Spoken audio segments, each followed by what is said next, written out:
আপনার যদি কখনো বাহিরে হোটেলে ইফতার করার অভিজ্ঞতা থাকে তাহলে বুঝতে পারবেন যে ইফতারের সময় এক একটা হোটেলে কী রকমের চাপ থাকে। আর এই ইফতারের আগ মুহূর্তে এই রকম কিন্তু প্রতিটা হোটেলেই প্লেট সাজানো হয়। আমি আজকে যেই হোটেলে আসছি এই হোটেলের এই ইফতারের প্লেটগুলো মাত্র 100 টাকায় বিক্রি করা হয়। এছাড়াও আপনি চাইলে এখানে 50 টাকা, 20 টাকা, 25 টাকা বিভিন্ন রকমের প্যাকেজের ইফতার নিতে পারবেন। চাইলে আপনি 200 টাকারও ইফতার নিতে পারবেন, মানে প্যাকেজ আকারে আর কি। তো এখানে বিভিন্ন রকমের ইফতার আছে। চলেন কি কি ধরনের ইফতার এখানে পাওয়া যায়, কোনটার প্রাইস কেমন, খাবারের কোয়ালিটি কেমন, কোয়ান্টিটি কেমন, সব কিছু কিন্তু আজকের এই ভিডিওতে আমরা আপনাদের সঙ্গে শেয়ার করব। এইখানে যে বিষয়টা আমি দেখছি সেটা হচ্ছে আমি বিকেলে এখানে যাওয়ার পর দেখলাম যে এখানে প্রচুর ভিড় লেগে আছে। এখানে অনেক লোক ইফতার নেওয়ার জন্য আসে। বিশেষ করে বিকালের টাইমটাতে তো আর কেউ ইফতার ভিতরে করার জন্য আসবে না, বাহিরে দাঁড়ায় ইফতার নেয়, নিয়ে চলে যায়। তো এইটা প্রচণ্ড রকমের একটা ভিড় ছিল। আর এইখানে ভিতরে একটার পর একটা প্লেট তৈরি করা হচ্ছিল। যে 2টা থেকে 3টা টেবিল এখানে ভর্তি, এগুলো সাজানো হচ্ছে। এগুলো ইফতারের সময় একটু গ্যাঞ্জাম হয়, কারণ আগে থেকে সাজায় রাখা হয় প্রতি টেবিলে। ভাই আপনাদের এই যে প্লেটগুলো কত টাকা করে বিক্রি? আমাদের পার প্লেট হচ্ছে 100 টাকা। এখানে 4 থেকে আইটেম আপনারা দেন? আইটেম অনেক প্রকার, তার মধ্যে 5 ফল ফ্রুট আইটেম থাকবে আপনার প্রতিটা প্লেটের মধ্যে। 5 প্রকার ফল ফ্রুট আইটেম।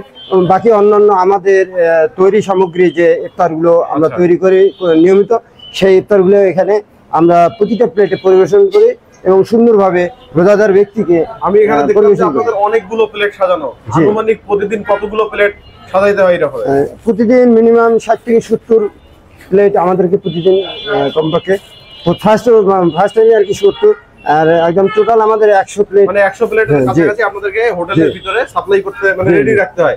এখানে হোটেলের ভিতরে যেমন প্লেট সাজানো হচ্ছে, বাইরে দেখেন এই ইফতার নেওয়ার জন্য কিন্তু মোটামুটি একটা ভিড় লেগে গেছে। ঠিক আছে, জি জি, সব জায়গায় এরকম ভিড় চলে ইফতারের জন্য। এই যে এখানে আপনার হালিম সেল হচ্ছে, হালিমের জন্য মোটামুটি ভিড় আছে। আচ্ছা, এখানে আপনাদের যে আপনি ফলের কথা বললেন, ফলের মধ্যে কি কি রাখেন? আমরা তরমুজ দেই, পেয়ারা দেই, মানে যখন যেটা পাওয়া যায় আর কি, পেয়ারা যেটা পাওয়া যায় এটা আপনাদের। ঠিক আছে, আপনার কাজে আমি দেরি না করি, আপনি আপনার কাজ করেন, আমরা একটু দেখবো আর একটু দেখি কি অবস্থা। দেখতেই পাচ্ছেন যে প্রতিটা প্লেট কিন্তু সাজানো হচ্ছে। উনি অনেক যত্ন সহকারে প্লেটগুলো সাজাচ্ছেন। এখানে অনেকগুলো প্লেট রাখা আছে, পাশাপাশি যে এইদিকের প্লেটগুলো সাজানো হচ্ছিল। এটা পুরো হোটেলটা বুক হয়ে যায়। হোটেলে বসার জায়গাও কিন্তু অনেক বেশি। এই যে ভিতরে দেখতে পাচ্ছেন এটা পুরাটাই বুক হয়ে যায়। আর এই যে এখানে ভাইয়া একজন পেয়ারা কাটছেন, পেয়ারা আছে, বড়ই আছে, এগুলো কি সবই কাটা হবে আজকে? কলা আছে, এটা কি বিট, খেজুর আছে।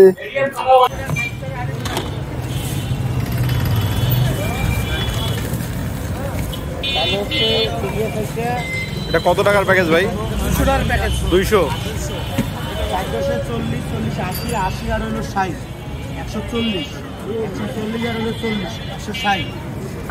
আমাদের এখানে আছে শাহী জিলাপি, রেশমি জিলাপি, তারপর হচ্ছে ফিন্নি, কোরআনি, এই যে জর্দা পোলাও, এটা হলো জর্দা পোলাও, এটা হলো মস্কট হালুয়া, এটা হচ্ছে ফিন্নি আপনার খানা পোলাও, তারপর আছে হলো সবজি পেঁয়াজি, পাকা কলার চপ, পেঁয়াজি, বেগুনি, করল্লার চপ। এটা কি করল্লার চপ? হ্যাঁ, এটা করল্লার চপ। কত টাকা পিস? এটা 10 টাকা পিস, খুব ভালো।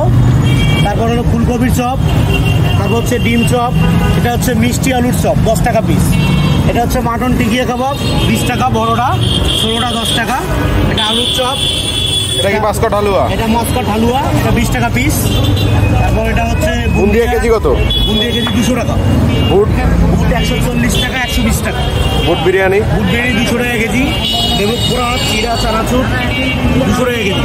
আচ্ছা, আপনাদের এখানে সর্বনিম্ন কয় টাকার প্যাকেজ পাওয়া যায় ইফতারের প্যাকেজ? এখানে সর্বনিম্ন 50 টাকার প্যাকেজ পাওয়া যায়। আপনি ইচ্ছা করলে 20-30 টাকা 25 টাকা প্যাকেট করে নেবেন, এটাও দেওয়া যাবে। এটাও দেওয়া যাবে, হ্যাঁ, বুঝতে পারছি। মানে একদম উচ্চ ক্ষমতা থেকে শুরু করে নিম্ন শ্রেণী যারাই আসে না কেন, যে যেভাবে নিতে চায় দেওয়া যাবে, সমস্যা নেই। বললাম মিষ্টি আলুর চপ, এই দুটো আইটেম নতুন দেখলাম। এগুলো রংপুরে খুব একটা হয় না, বা রংপুরে কেন অন্য জায়গায় খুব একটা দেখা যায় না।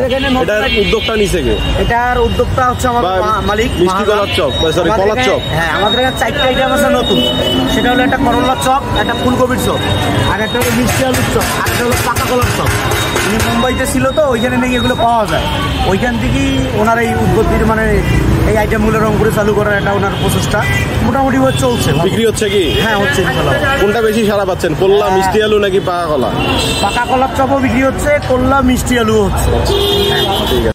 একটা হোটেলের ইফতার আইটেমগুলো কতটা জনপ্রিয় হলে এই ধরনের ভিড় আপনি লক্ষ্য করতে পারবেন, সেটা হয়তো বা বুঝতে পারছেন।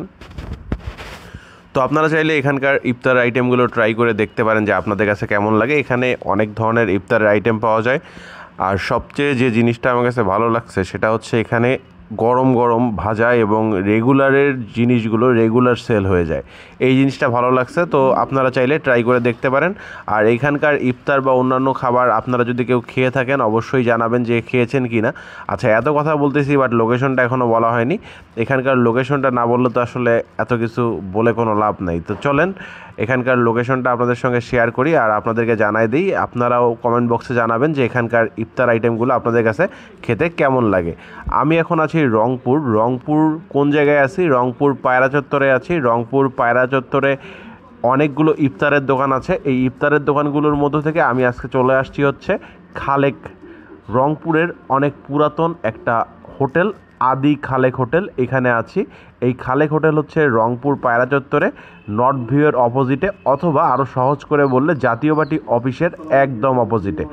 এখানকার খাবারগুলো আপনাদের কাছে খেতে কেমন লাগে অবশ্যই কমেন্ট বক্সে জানাবেন। এখানে খাওয়ার অভিজ্ঞতা থাকলে অবশ্যই শেয়ার করবেন। আর যদি এখানে খাওয়ার অভিজ্ঞতা না থাকে অবশ্যই এখানকার খাবারগুলো ট্রাই করে দেখতে পারেন।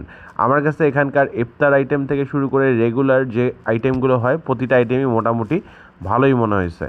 তো ঠিক আছে, আজকের ভিডিওটা এ পর্যন্তই থাকবে। ভিডিওটা লাইক শেয়ার কমেন্ট করবেন। আপনি যদি আমার পেজে নতুন হয়ে থাকেন অথবা পেজটা এখনও ফলো করে না থাকেন পেজটা ফলো করবেন। ইউটিউব চ্যানেল থেকে দেখলে সাবস্ক্রাইব মাস্ট। আসসালামু আলাইকুম, আল্লাহ হাফিজ।